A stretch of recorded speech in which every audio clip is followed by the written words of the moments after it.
灣區 U 創星系列係一個記錄粵港澳青年把握灣區歷史發展機遇，喺灣區創新創業、成長生活嘅欄目。我哋一齊嚟聆聽佢哋背後嘅故事，感受佢哋逐夢路上豐富又真實嘅心路歷程。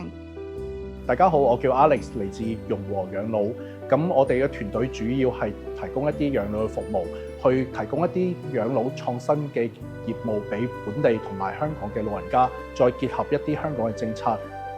我哋迎合呢個北上養老，咁希望提高一啲高質素嘅養老服務俾香港同埋內地嘅老人家。其實我哋之前團隊係有部分團隊成員咧係從事呢個工作嘅，咁我哋亦都見到內地嘅市場同埋香港北上養老呢個需求係非常之龐大嘅，咁所以我哋就入到嚟大陸去了解呢個市場之後，就發覺呢個商機係非常之龐大，所以我哋決定就想到嚟呢個大灣區去開始我哋創業嘅道路啦。最主要原因係因為大灣區個資源非常之豐富啦，咁同埋我哋見到北上養老可以令到好多香港老人家享受一啲高質素嘅養老服務，咁所以我哋結合內地同埋香港嘅資源，去打造一個平台去撮合兩地嘅資源去發展呢個事業咯。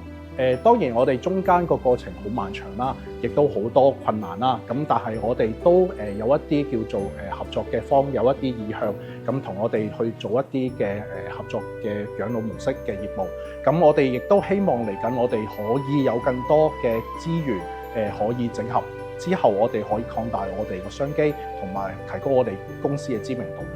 我都希望基地以後可以提供更多嘅資源啦，或者係介紹多啲人物配對啦，咁我哋可以將個業務更加擴大咯。其實我係經過朋友介紹去一啲協會，咁協會咧轉介我哋嚟呢個基地嘅。咁其實我哋之後喺網上都有參考過基地相關嘅資料啦。咁其實覺得呢個基地係令到我哋係更加有信心嚟到呢個大灣區創業嘅。喺呢個搭建團隊嗰陣時咧，遇到個困難咧，最主要係我哋揾一啲相關同理念嘅團隊啦、成員啦。因為如果理念唔相同嘅，咁其實中間會有好多拗撬嘅。咁呢個亦都係我哋首選嘅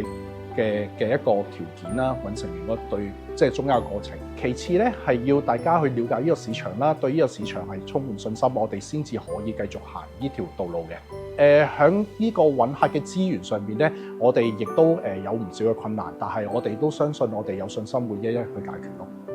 創業係有好多面對嘅困難，咁我哋都好有耐心去同團隊溝通，去逐一去解決。咁我都希望嚟緊更多嘅創業者啦，面對困難嗰陣唔好咁輕易放棄啦，咁就多啲同團隊溝通，咁啊逐一去解決所有嘅問題啦，咁呢條道路就會行得好好。